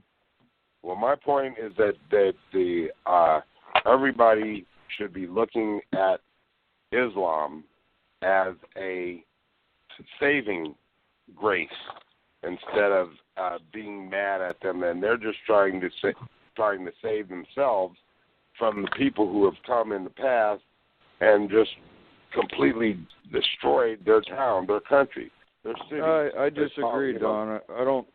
I don't think everybody should have to look at Islam any certain way. I think it's totally justified to stand up to a school district to keep Muslim practices out of a public school. A parent is totally justified to do that. Okay, here we go again. Big round circle. If Make America Great Again means that we need to look at some policies that we haven't looked at before, why not look at Islamic policy, educational policy? Their kids are going to Islamic schools and they're getting a better education than the kids who are in our public schools. That's a fact. Okay. A lot of any kind of private school. Christian schools do better than public school too. Does that mean that everyone should have to go to a Christian school, and everybody that's not Christian should accept Christian schools as being better? Well, if it's going to be better, yes. If it's going to teach our children to be good citizens, to be intelligent, to try to better society, which may mean being a better college student or intern that's or whatever. An opinion. That's never going to happen because that's an opinion. We've changed our school system completely. For Saudi Arabian, the Common Core, one of the major original sponsors was, and I've mentioned this many times before, is the brother of Muammar Gaddafi. And now we've got that school system implemented every single corner of America. So what are we doing? Yeah, and how many people like it and how many people dislike it? I know a lot more people that dislike it that can't do anything about it. Right, and those are the people that I'm looking for, because I go down by myself, or actually with a cadre of 6 people, and we are determined to change the whole world. And it's a big job, but we know that it has to start somewhere. That's what protecting Nevada children is all about. So, that we can't sit around and talk about this crap. We have to get up and do it. And that's what I've asked everybody on this panel and everybody that I speak with, and I speak with tens of dozens and scores and hundreds of people, and that's what I say. They've got to get off their ass and do something about not only their circumstance, but the circumstance of the community in which God has given them the grace to live in. Right. That's and true. I would like to say something about our political opinions and, stuff like that. Is that, let's just say when you're buying stuff, most people say, yeah, commercials do not affect them, and just ignore the commercials. And even though, most people listen to commercials 100 times a day, maybe 1,000 times a day, around there, and, you get the commercial repeat over and over in your head. When you go out shopping, you try to remember what you really wanted, or something different you want, but you can't remember. And all you can remember is, M&M's, or, a Snickers. I heard in the commercial, it's so easy to remember, and I'll buy it right there, and you end up buying it. Well, the same thing with the mainstream media. The mainstream media, they love to repeat stuff. They beat it in your head, and they're all over the place. It's the mainstream media, so they're everywhere, So, to think that you can completely ignore them, it would be the same as commercials. The thing about that is that people are sheep, and you can't imagine how many jobs I've lost because I tell my bosses and everybody to go fuck themselves because they're wrong, and and I don't have a problem, none whatsoever, telling them to go fuck themselves. And, I just happen to believe that we have to have the ability to follow the First Amendment rights and let the person tell somebody, hey, go fuck yourself, and still have a job. And so, these are things that we need to start looking at. And now, especially here in Nevada, but all over the country, we've got job shortages, employee shortages. It's funny that you said that. That's because everybody is drug testing, background checking, making sure that you got 10 toes, and that's fucked up. Now, I want to mention what you just said, about saying, to your employer, go fuck yourself and quit your job and do another job. See, the thing is that when you leave a job and go to a new job, your new job's going to want where did you previously work at, and they're probably going to want the phone number where you previously worked at, and they want your previously history because they want to check. And the same thing is when you go to a new apartment, your new apartment complex, the manager is going to want the apartment where you used to live and their phone number and, to get that information. And also when you're for a credit card, the new credit card company is going to want the phone number and information from your old credit card company to see how you did. And it goes and I can just repeat myself over and over again. So even with credit card or apartments or jobs, even if you try to start anew or you try to start different, your history is always going to come back to get you because we're completely monitored. And you know what? That's the whole point, is that these stupid leaders are choking themselves. They're shooting themselves in the foot because they're eliminating serious, huge numbers of people who can work for them, who can make them profitable for a power trip, for control, for a desire to have people in the job that's like them. And that's killing America. It's killing our businesses. We don't have enough employees. We don't have enough skilled labor because we eliminate people from going to college or trade schools because of a certain problem, and it all turns back to color. It all turns back to the fact that this person is not like me. This person does not believe in my same values, and so we cannot employ entire segments of society. Ergo, we're losing a lot of money because we're not employing people who can make money. It's not worth nothing. I have one, and I still get automotive jobs, and I still get paid minimum wage with my associate degree in automotive technology. I still get paid minimum wage. So the college degree is worth nothing. It's worth something. You're still at least getting minimum wage job. So other people with no college are getting the same job I get, and they're still getting paid the same I am. And I went to school for that, and other guys didn't go to school for that, but they get the same job I did, and they get the same pay I did. So I found that for myself with my own experience with this college degree, that some college degrees are just not worth anything. It depends on what the discipline is, but yes, you're right. Yeah, most of the social studies are completely worthless unless you're an excellent writer. If you take women's studies or any kind of ethnic studies, you're not going to do anything with it unless you're active with it. But and if you're active, you don't need to have a degree. You can write a book or do whatever you want on your own. People will buy it or they won't. That's what the free market will tell you if you're a success or not. The free market will decide for you. But I want to ask you, Don. Not necessarily, Ben.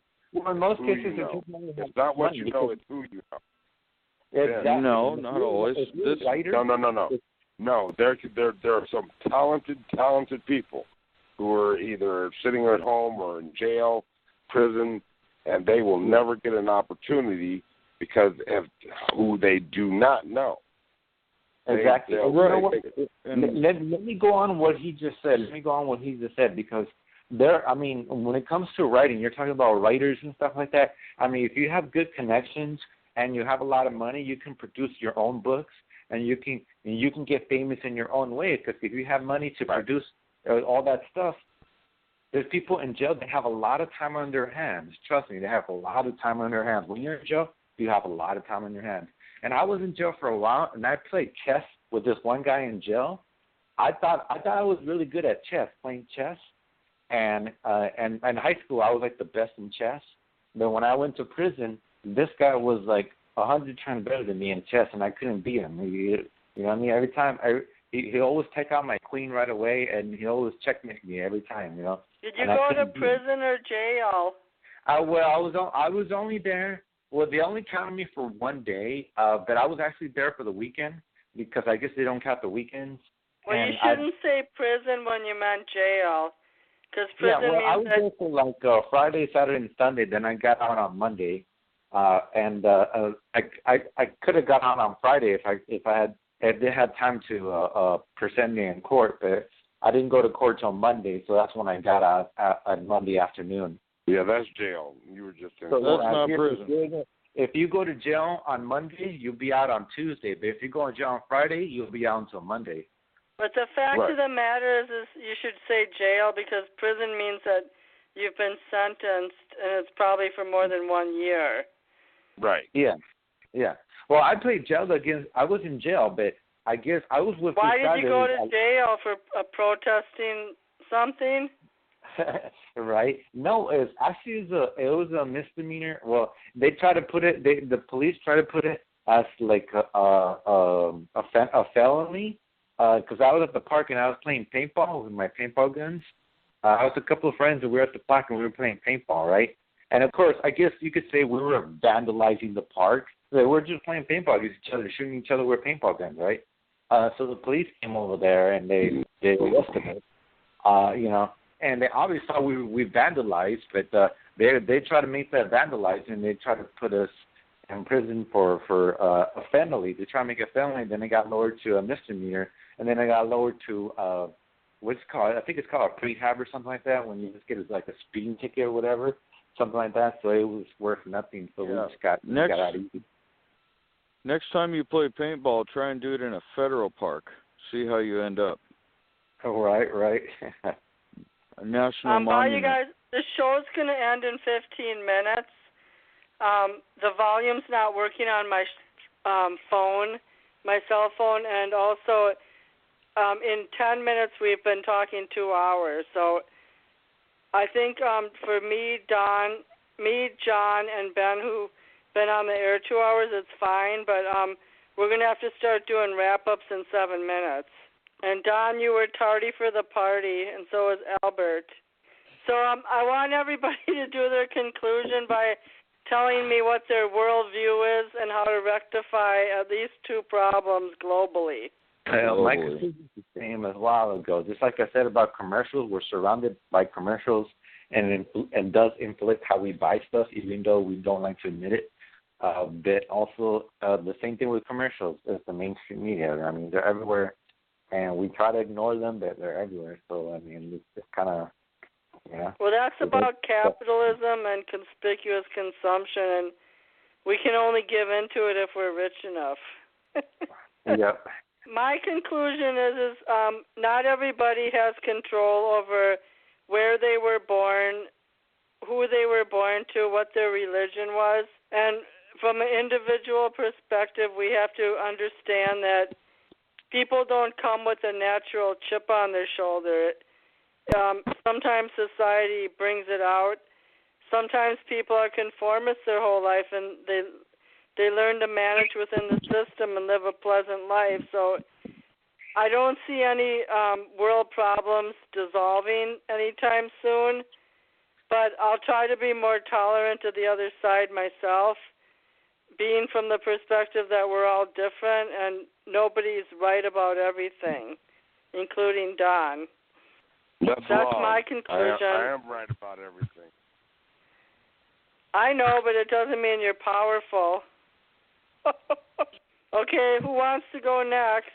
Can I go? Yes. All right. I think we're experiencing, the fruits of the '60s. Basically, the leftists took control through the college systems, and now they're the leadership, basically. And I think we need to stop that at the college level from happening. We need to actually have professors that can maintain a classroom without bowing to the will of the weak. And I don't mean the week, I mean the time period of a week. It's different every week goes by. There's something, some outcry about something, and the professors, tend to give into it and create a new group of oppressed people. And I think they just need to focus on education primarily without the social justice problems that get in the way, because they're turning out. I think that's true on one level, Ben, but the people of Ferguson, they were people from the streets. There were people who came in from California and Washington, D.C., but the people in Ferguson who were mistreated by the cops were just ordinary people. They weren't college people. Right, and you've got a leadership leading that town that came from colleges. So the failure, you can see where the failure starts and ends. Oh, so the leadership is a failure. Well, partly, yeah. We're living under a failed system of listening to the students too much. Students are going to college to. Who said that? Was it Reagan that said that students are going to college to proclaim rather than to learn? Well, people in 1968, when there was the Student Democratic Society, they were a lot more educated than the students now. The students now have no impulse control, and they just form a bandwagon and start. And with all the social media technology, they're able to pull it off. They're more whiny, and they're more privileged, and they're calling out people for white privilege when they're actually showing that they're basically the top 1% of the world in the first place, and then calling for more social programs to allow them to live a life of college, basically, with no responsibility. Well, not everybody's doing it, Ben, because the two Ethiopian Muslims who went to UMD that I work with, they didn't raise any hell. Let Ben finish what he's saying, please. So, go ahead, so Ben. There's that. The last thing I wanted to point on was you talked about white people are good at stealing. And I just wanted to bring up the man that killed slavery was the inventor of the cotton gin. And I think his name was, correct me if I'm wrong, was it Eli Whitney? That changed the entire marketplace. Correct. It basically wiped out slavery from the moment that machine was created till now. There hasn't been a need for people to go and pick cotton whatsoever. So an invention can do a lot more than a war in some instances. So creation is good. If people have new ideas that's going to save someone's back, people should be allowed to bring it forward. I think the hindrances with patents, it's a real pain. You can spend tens of thousands of dollars on one idea, and it might not ever go anywhere. I think that needs to be made easier. And that's it. That's my conclusion. All right. Okay, I'll make mine now. For the most part, I see where both parties, if you will, the philosophies of both parties might need to be worked on. We need a bipartisan talk to get away from what really started with in earnest when Mitch McConnell came out the first day that Barack Obama took office and said that we will not work with this man in his office. That was the start of Good night, everybody. That was the start of what the modern Cold War was. And now they're expecting, when I say that, the Trump administration is going out and temporarily whining about how we need to work together. These are the biggest lies. They're all lies. Symbolism, statues, they were all based on hate and lies. If you've read the book, oh gosh, I forgot the name of it now. But anyway, it talks about a lot of the monuments that you find when you're driving down the street. I'll remember the name of the book in a little bit, or the statues or whatever. They're based on lies.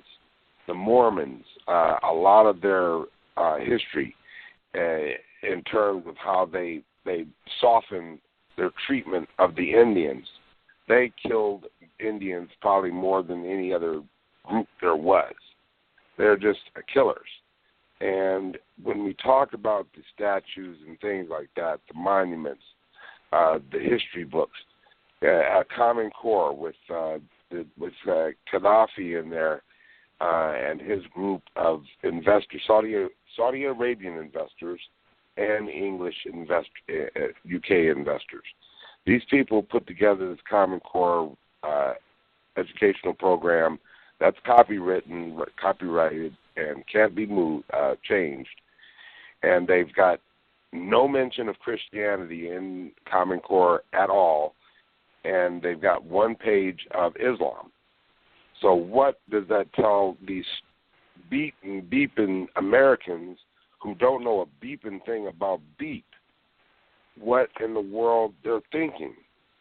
Because when you allow an entire country to be run and to be educated by a Muslim-backed Saudi Arabian government of one of the cruelest brothers, the cruelest dictators there is in the history of modern history, 20th century, and then you talk about all of these other things that we're going along with the okie doke. I don't know about the American intellect. I think that we deserve to be one of the worst countries in the world because we're well, what is that going to solve? Dumb. John, you're kind of negative. It's not kind of negative. It's true. That's true. Okay, well, how is that going to help you as a person?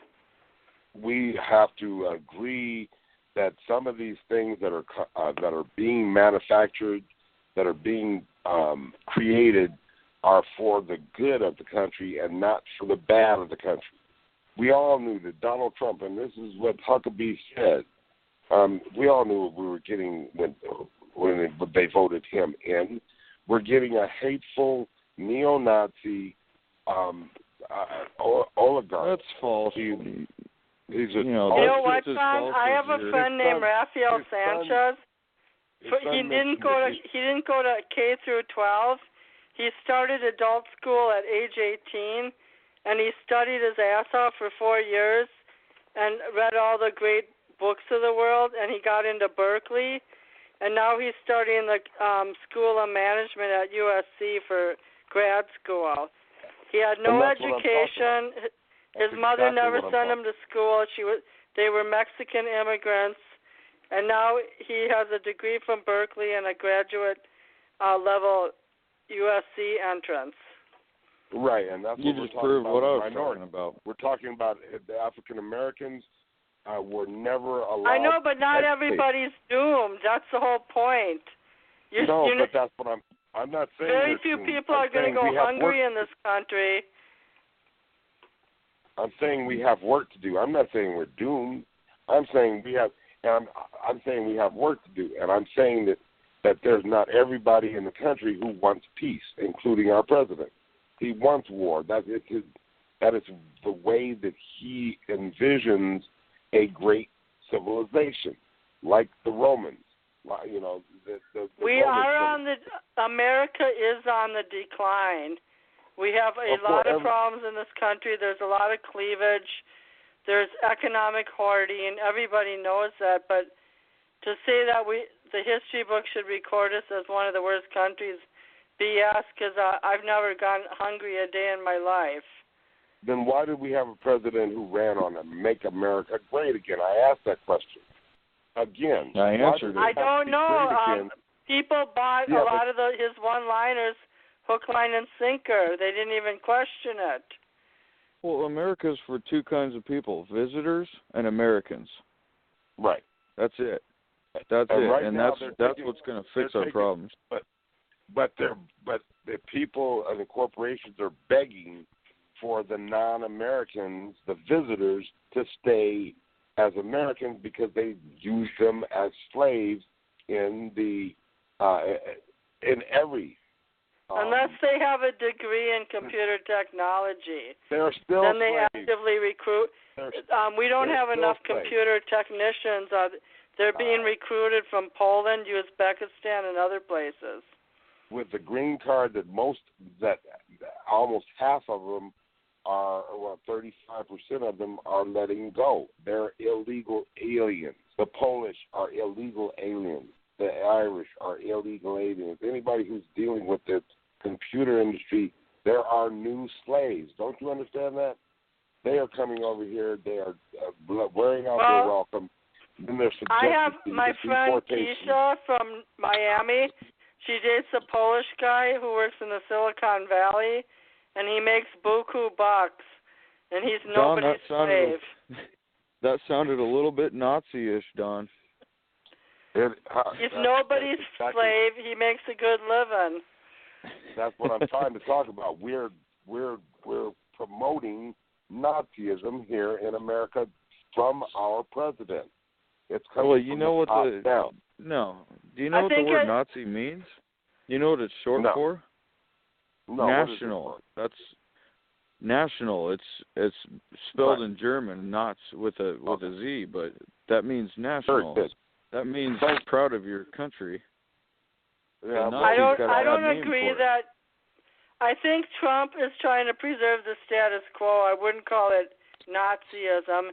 And just because a Polish guy got a good education in computers doesn't mean he's part of a conspiracy. Yeah, well, is he American? Is he an American citizen? No, he's a Polish who has a good education. Right, and he's over here, and there's going to be a probability that he's not going to be able to get his papers. He's going to be an immigrant, run out his He's been green here card. over 10 or 12 years, and he lives in a nice place in San Jose. Right, and he's probably an illegal immigrant. I don't know what he is. But I haven't talked to Keisha in a year. Thank you, Ben, for that synopsis of Nazism. I didn't know that. Thank you. Yeah, it means national. So when you see that short, you can just understand that it's a national party. Well, you see what Trump has done. Let John say something, Don. There's always a lot of talk about let's make America great again, and everyone kind of knocks down what Trump has said. I think his age, he's about 10 or 12 years older than me. He's about 70 or so. I'm 58. So basically, he was just part of a generation ahead of me. And I think what he's talking about is his recollection of as growing up. I know I have a certain recollection. Basically, men worked, women stayed at home, raised a family, and you had the American dream. You had the idea that you could have a car and the white picket fence. You could own your own house. You could grow up in a country and be whatever you want to be, have a dream, and that all things were possible. And there was kind of a certain innocence to that. And certainly Kennedy and Camelot embodied a lot of this. Here we got a Catholic president, beautiful wife, and all this stuff. And suddenly, he gets assassinated, and it's things kind of turn dark. And Vietnam, and there was this distrust of everything. But the point is, he grew up in an era where things were idealistic. We had the golden age of Hollywood. We were just planning to go to the moon, and we were space, and we had television and technologies and all this, cars, automobiles, and modernization. So I think when he talks about making America great, the fact that we were the leaders, we're the forerunners of all this technology and all this idealism, and it changed the whole world. And so part he was of the trying. reason Kennedy was killed was because he was a Catholic. Part of that, and of course, the oil and money and the military establishment and 50 other reasons, communists and Castro and all this. The point being is that when he says let's make America great again, he's referring to that era of you really believed in your country, you really were idealistic. That's been lost, and now the American male is dead. American family is dead. Everything's being redone. It's like you could be a transgender, you could be a gay. You don't need any traditional values, and it's frightening people that to lose what they had, that innocence, and that I think that's what he means by that. And some people want to go back, and maybe we can't go back. But we have time for 2 or 3 more comments, and I'm going to shut it down. I have court in the morning. Well, I think nationalism is one thing against globalism. It's either nationalism that you stand for your own nation, or globalism, and that means that your nation has no borders. There's nothing to protect your nation from in and out traffic or keep it from not being special. If you embrace the entire world without recognizing the nation that you were born in, then that makes your nation unimportant. And I don't think that's any way for a country to be ran. I think there should be somewhat nationalistic thinking. Like, why would you become the leader of a nation and then make decisions for that nation that aren't in its interest? And that's I've what seen it from both sides. That's what Nationalism I'm talking about can in terms be of dangerous. Conversation. We need to have some bipartisan conversations so that we can get back on the right track. Well, that's my point, though, is that the conversation, the bipartisan conversation in our country is globalism versus nationalism. So how do you deal with that? How do you make the best decisions for your country when it's either A or B, nationalism or globalism? And that's what I'm talking about, is that we're going to have offensive. We're going to have to form a C. That's more or less what I'm getting at, is that there's a need for us to get a consensus on what is the future.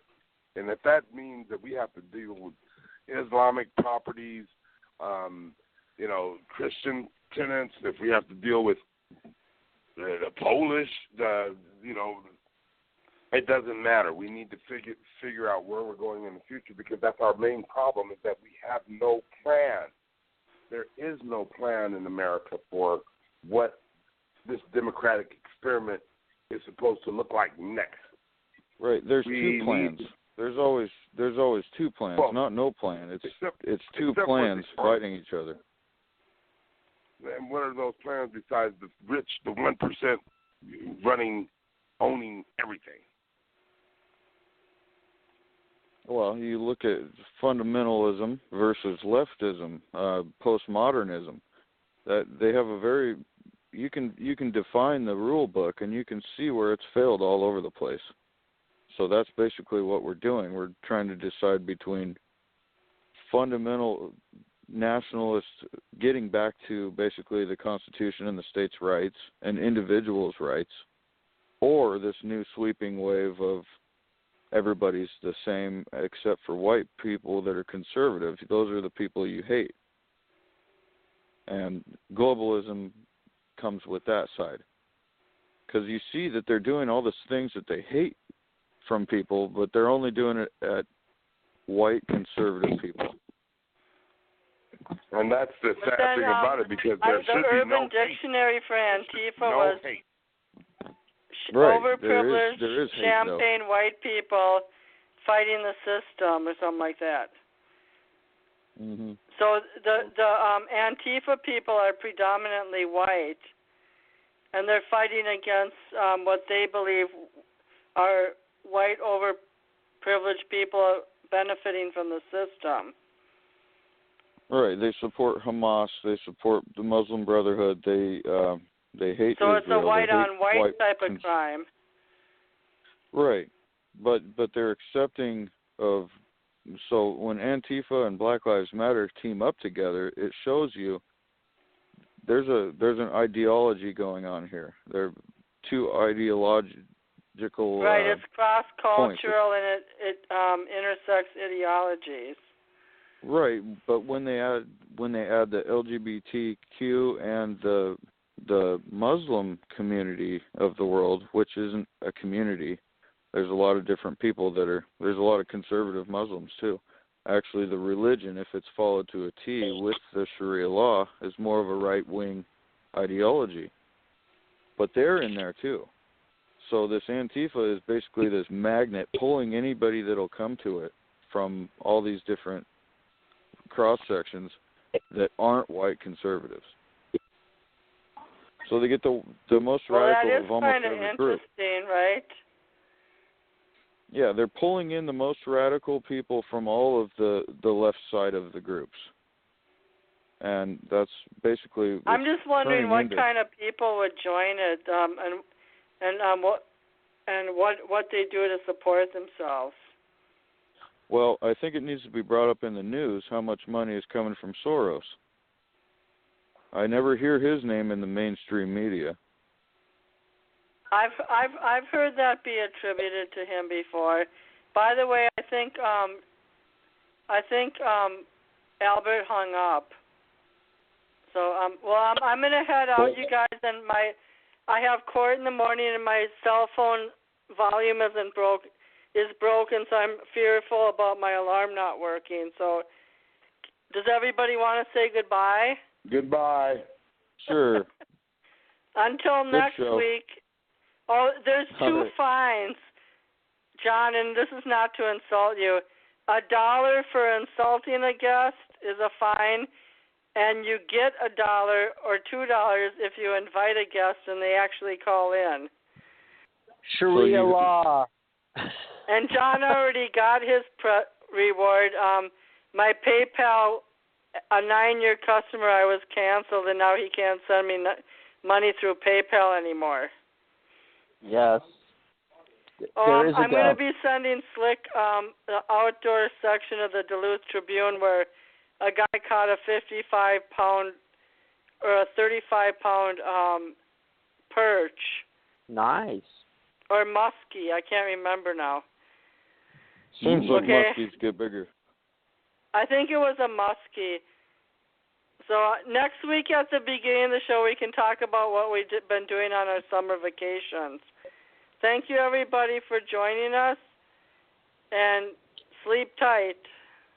God bless you. Well, I'm going to end it with one of John's newer songs. It's not newer, but it's one that I just posted tonight on the radio page. It's called I Need You. I need you all. Goodbye. Goodbye.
Hi, John. Jane Hoffman. We're the last ones on the line. Sharia law rules again. Anyways, I'm sending you and Slick a fish section and a couple other things in there, including your adoption papers for Lolo. Lolo, the Christian now. And he turned 19. He will turn 19 on Tuesday. How's he doing in his walk of faith? Is he a quiet Christian? I gave him some, during Lent season, we had a Wednesday night midweek service, and I gave him some papers that have to do with, like the origin of the catechism and the faith, where he has to look up passages in the Bible, but I pretty much have only seen him as I drive him to work and back, so I don't get too much time to talk to him. Right. You want to just let him be. You don't want to assault his belief systems every day. Well, yeah, in the old days he'd throw the papers back at me, but he took them and brought them home.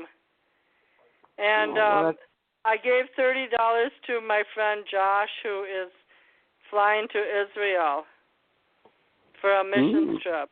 Wow. Well, I'm not rich. That's all I could afford. Is it a covert missions operation? I'm not sure why they're going there, but he's a Baptist, and you could look it up on my Facebook wall. It's Josh Nash Goes to Israel. Awesome. That's a good thing. Do you have any? I have one prayer request that my volume gets fixed after I hang up. What's your prayer request? My prayer request is that the whole world will join hands and be a gentler, kinder place. I don't think that prayer will be answered this week, but I do think that the next 10 to 20 years, I face my imminent death. So therefore, and pain, a lot of pain and mechanical breakdowns. So I comfort myself with the fact that I'm ready for the battle. And so today, not a lot of pain, not a lot of discomfort. And I really rejoice in that. You know, we take it for granted, our health. And so I would say, if you get a chance, look up Stephen Jobs, the creator of Apple, his last words. He had a deathbed statement that he typed up. It's very compelling. He just talks about his life, how basically seeking money and accolades and success isn't all that. Like, once you get there, it's better to spend your time in love with your friends, helping people, just basically sharing and making a better life, more than just material satisfaction. And it's very interesting. It's almost like a... Is it an article? You know, if you go to on Facebook, just look up my Facebook. I posted it because I read it off someone else's. It was pretty compelling. I thought, this is really good. Check it out. in our immediate world is where we can have the strongest effect. And I want to close the show with this caption for a song we sang during communion. Healer, healer, come and heal the world. Healer, healer, come and heal the world. May we all offer up our hands. May we all together stand. May we all together stand. May we all lay our weapons down. May we all find our crown. I think it's cure instead of crown, sorry. May we all offer up our hands. May we all together stand. Nice. Okay, maybe we could get Debbie back on the show and we could talk about Sharia law or something like that. Well, maybe she'll listen to our archive. And by the way, I have a link to send you from her. But, nice. I can check it out. Yeah, I'll let you go now, but I'll call you Monday night or Tuesday night. I'm taking my landlords to court for $1,500, the ones who just sold the house. So I don't want to talk about it on the air, though. No. Don't reveal your hand yet. Okay, well, I've won in I've gone to court twice in the last 5 years, and I won both times. So pray Jane wins.